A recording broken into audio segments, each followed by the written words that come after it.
ఎలాగ తెలిసిద్ది వారు అబద్ధ బోధకులని? వారు చేపట్టే కార్యాలను బట్టి తెలిసిద్ది వారు అబద్ధికులో లేకపోతే సత్యమునందు నిలిచిన వారు. అబద్ధికుని వెంబడించడం ఏంటి? అబద్ధ బాధ చేసేటువంటి మనుషుల దగ్గరికి వెళ్ళి ఏదో నేర్చుకుందామని ప్రయత్నం చేస్తుంటారు కొంతమంది. అది కూడా వాళ్ళు కూడా చెప్పేది వాక్యమే కదా బ్రదర్, కొద్ది కూడా ఆలోచించాలి అన్నట్టుగానే ఉంది. నిన్ను తీసుకెళ్తాడు నరకానికి. ఒకరోజు నిన్ను భ్రమపరిచి,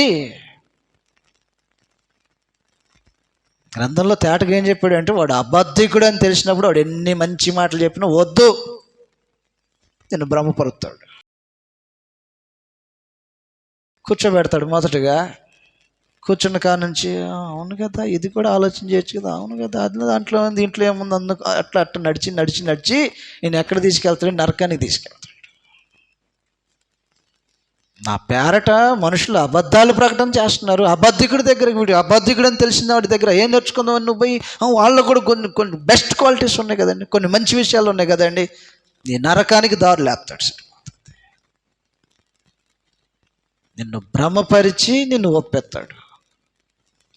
కాలక్రమంలో నీ మనసే పని చేస్తుంది. అవును కదా, ఇటు కూడా చూడొచ్చు కదా, అటు కూడా ఆలోచన చేయొచ్చు కదా, ఈ విషయంలో ఎలాగను కూడా చూడొచ్చు కదా.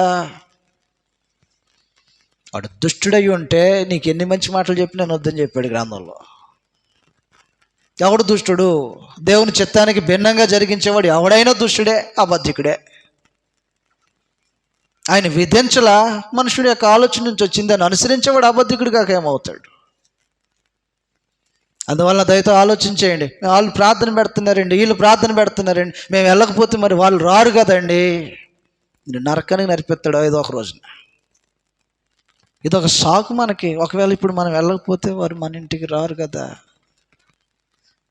వాళ్ళు మన ఇంటికి వచ్చేస్తే మనం చెప్పేది నమ్మేస్తారా?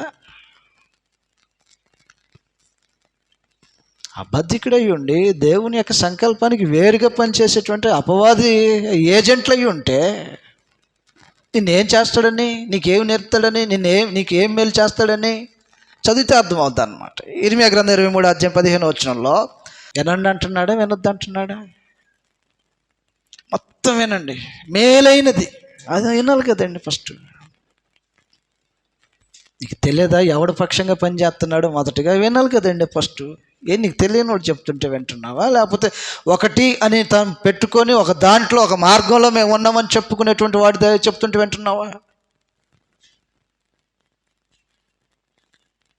ఏం చెప్తున్నాడు గ్రంథంలో? వినమంటున్నాడా, వినొద్దు అంటున్నాడా? వింటే ఏమైద్ది? నీకు భ్రమ పుట్టిద్ది.